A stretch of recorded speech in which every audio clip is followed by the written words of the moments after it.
Cotton, who turned the lights off? Shut up, I'm sharing. Sharing? Yeah. What it feels like to know absolutely nothing about Monster Hunter Wilds. So you don't even know about Slaughterboutfast and the Dingle Knocker? Shut up, stop spoilers, stop talking right now. Ladies, gentlemen, and monsters of all ages, with Monster Hunter Wilds on the horizon, we are now at a stage where literally the only thing I have seen from the game was the very first initial reveal trailer, and everyone else who is following it has seen the hell of a lot more. A number of people have even played the game at this point in demos at Gamescom, including on this very channel, but not me, because I am fully spoiler free aside from that reveal trailer. And the thing is, that hasn't stopped me from being incredibly hyped up about Wilds. I think about it constantly, and so today I'm going to just sort of reveal the demented inner workings of my mind and make a bunch of big, weird, completely unfounded predictions. I expect little, if any, of these to end up being true when the game comes out. They're based off of a very small amount of information that I have, and then just things that I think would be interesting or maybe fitting given the little bit that I do know. And for me,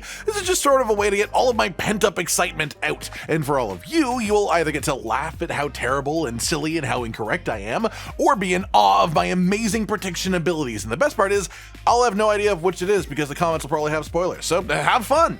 First up then, this will in all likelihood already be false the moment I say it in a provable way, but I like the idea. So first prediction, there will not be a single returning monster in Monster Hunter Wilds, except Rathalos. Rathalos was in the reveal trailer, so I know he's gonna be there, but I've always said, as much as I love the old monsters and it's fun to have them return, there would be something truly refreshing and special about a new Monster Hunter game and a new generation without a single familiar face returning. Obviously, the requirements of development for that game would be a lot tougher, if so, a lot more designs to visualize and fights to create around them as well, and to keep up the sort of standard of quality that Monster Hunter has in their games, having way more new monsters would just make that a much tougher goalpost to hit than the regular sort of mix of new and returning, bringing back things you already know work. However, in a world where this, Monster Hunter Wilds, is by far the largest budget a Monster Hunter game has ever been given, and this is one of Capcom's big sort of massive releases for 2025, it's one of the things they're pinning all their hopes on.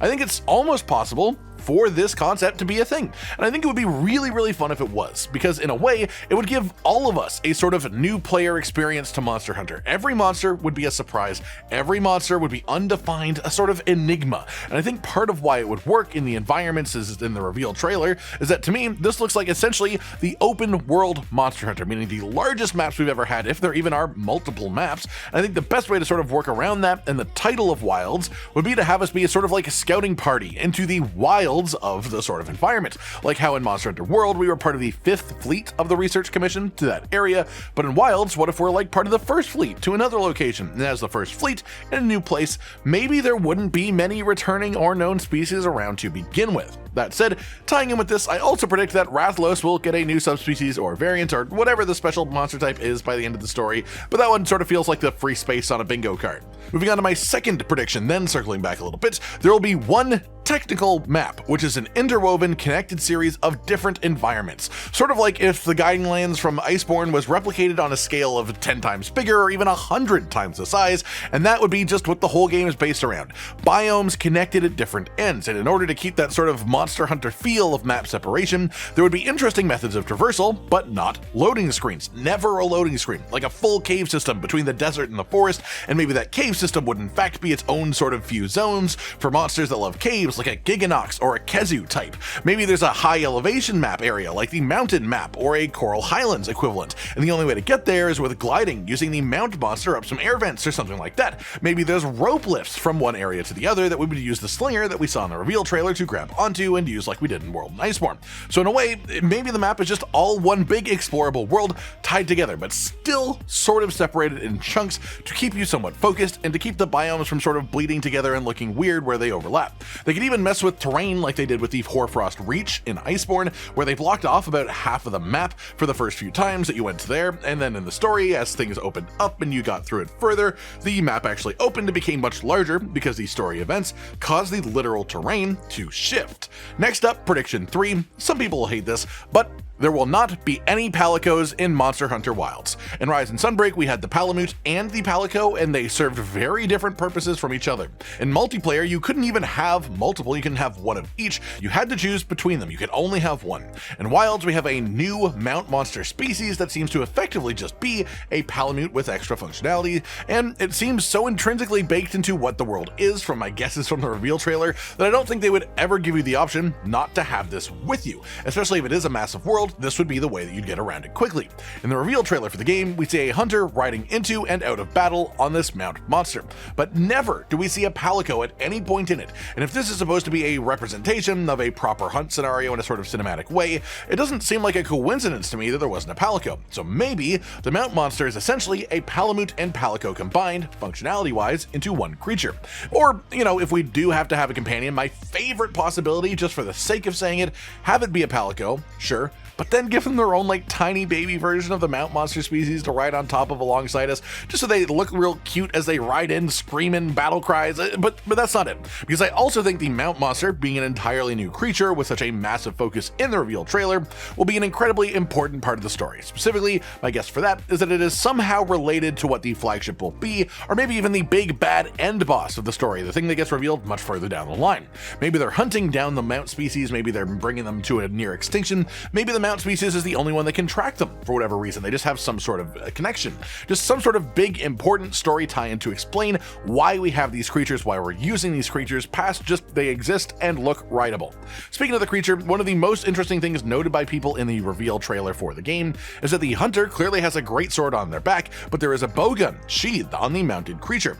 Most of my initial theories around this were simply the idea that you either just had two separate weapons and that was what they chose to display it with, or maybe that there was just a bowgun specifically that you could only use when you're mounted, so you have access to offense even while riding. My new theory, though, to sort of pair with the original one of those that I think would be fun, the new prediction is while mounted, you'll be able to do a sort of special weapon combo move, like a hunter art or a wirebug skill type of equivalent, but what the attack is depends on what the two weapons you have equipped are. So for example, if you have greatsword and bowgun, like in this reveal trailer, maybe you could do something like using the greatsword, plunging it into the ground and stopping your momentum, like the Akira turn, and then shooting a big shot from your high-powered bowgun while the momentum is stopped for massive damage and high accuracy, or just really cool looking things like that that add to the cinematic nature of combat. Maybe something like dual blades and insect glaive would be like throw both dual blades into the monster, impaling them, then use the glaive to send the bug out, who then knocks these blades in deeper and then pulls them back and retrieves them for you back to the mount. Just fun things like that, really. My next prediction, then in a similar vein, is that there will be two new weapon types in Monster Hunter Wilds. I think they are riding hype waves really effectively so far, and with the game theoretically releasing in the first few months of 2025, we are coming up to what is sort of the final rush before release as far as marketing goes. I know conceptually that we have had things like videos that show off the existing weapons and how they function in Wilds. I've not seen them, but I know they exist, but I think that's all part of the sort of big master plan. Just as we hit a lull between reveals, we'll have a massive announcement of one new weapon coming to Wilds. Maybe this will happen around the Game Awards in December, for an example, and then just as hype hits maximum after that happens, the next month, 1 month later in January, bam, surprising everyone, a second new weapon announced for the game, and that would solidify the hype train until the release of the game not too long after that. The reasoning for this that I'd have is pretty simple. I think new weapons are massive draws of hype for a Monster Hunter game. It's been a couple of generations since the last new one properly, and I think the best way to reveal them would be after everyone already has a decent picture of what the rest of the game would look like without the new weapons involved, which I think is probably around the place most people seem to be now from all of the released content. And also, I just want new weapons. That's my own opinion. I play every weapon at least a bit, and more weapons is just more fun as far as I'm concerned.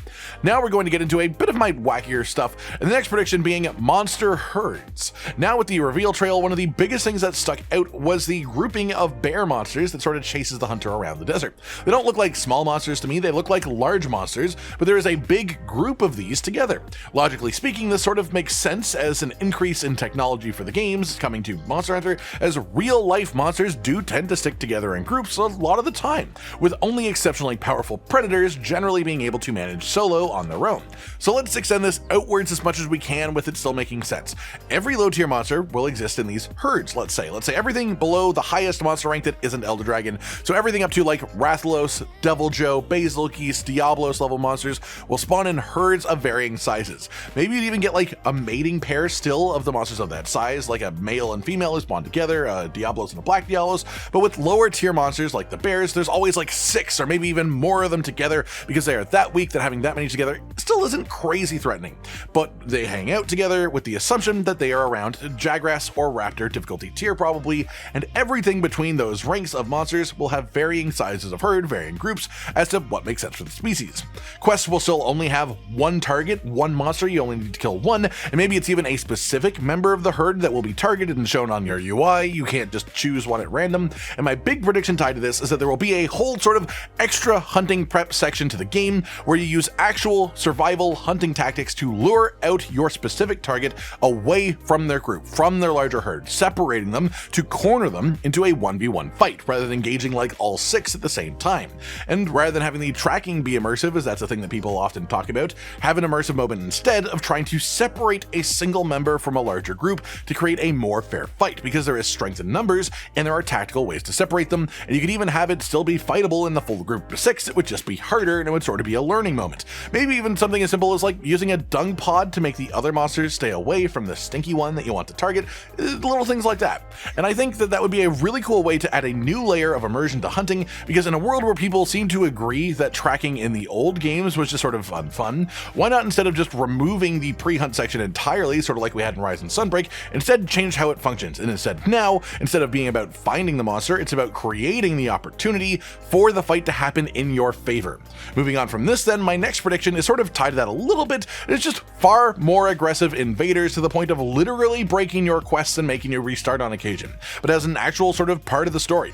Almost like the Monster Hunter version of the Nemesis system from the Shadow of Mordor games perhaps. Let's say there is a Deviljho or Deviljho equivalent monster, of course, and if this monster shows up, it will maybe even kill your target monster for you, which will technically complete the quest, but the quest won't just ID you out immediately because you will have this giant monster still chasing you down, and it will keep following you and it won't let you leave until you're either carting away back to the hub or you've somehow made it to a properly safe place.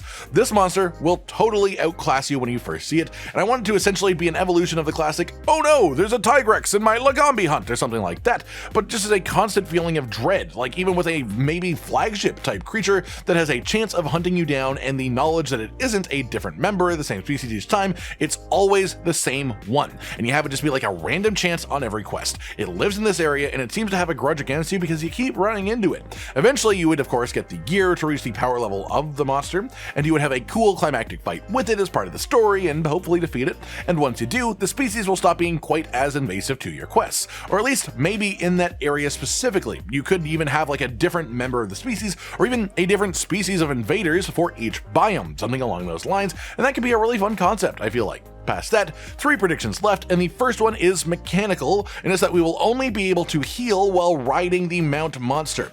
I think if we want to really feel the realism of a truly large open world level Monster Hunter game, where the idea is we are like a scouting party, we are probably traveling relatively light on actual supplies. We may not even have things like tents or camps set up to actually restock on healing in the middle of a hunt the way that we used to in 5th generation. So what if we extend that further by moving the concept of the hunter's pouch itself over to the mount monster? Maybe you still let the hunter have like 1 or 2 potions that you could carry on foot. Maybe you can still carry like your whetstone or something, but the rest of your supply bag all on the mount monster, so you can only use it while mounted. Literally the concept of using these saddlebags on the creature itself as your storage, rather than some invisible infinite pouch that happens to be on your character's hip or something like that.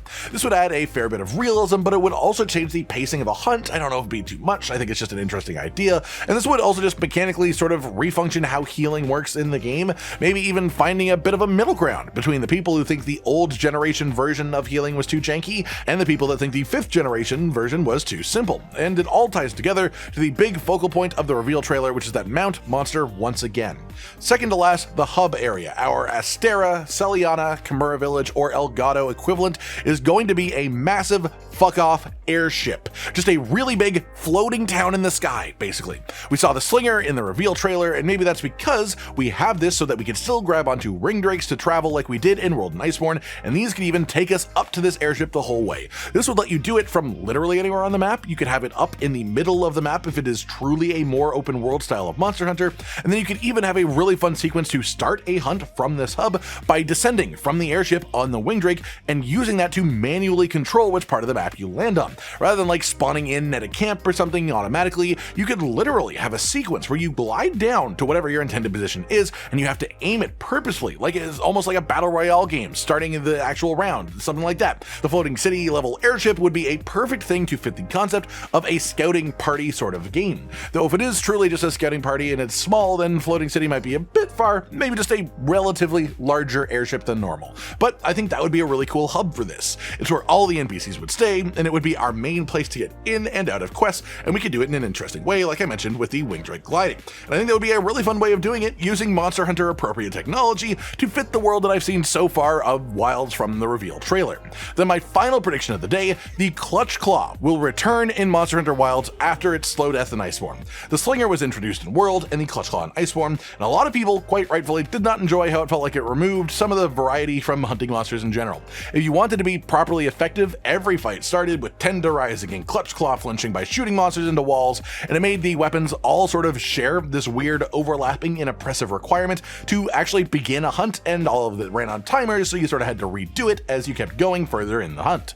The prevalence of these as mechanics also made monsters just permanently enraged, essentially, because of the way that you had to use the mechanics, which also heavily changes the pacing of a Monster Hunter fight, the sort of ebb and flow of a Monster Hunter hunt that makes it have that sort of feeling like there are intense moments and calmer moments. All that said, with Slinger clearly being back in this reveal trailer, I don't think it's really out of the realm of possibility to have like a mid-game unlock or upgrade as part of the story that is the return of the Clutch Claw, but functioning mechanically in a very different way to how it used to work. Maybe more like a movement or traversal tool, or maybe like a wirebug offshoot where it just has cool attacks you can do with it. But no matter what it would be, my prediction is both that the Clutch Claw will return, and that whatever form it takes, people will love it in general. It will be a redemption, no, maybe even revenge for the Clutch Claw. Everyone who hated the old one will love the new one. It will feel vindicated, and in time, many years from now, everyone would forget that they even disliked the old version in Iceborne because the Clutch Claw in Wilds would be too loved. That's it then, everyone. A bit of a funky one today for sure.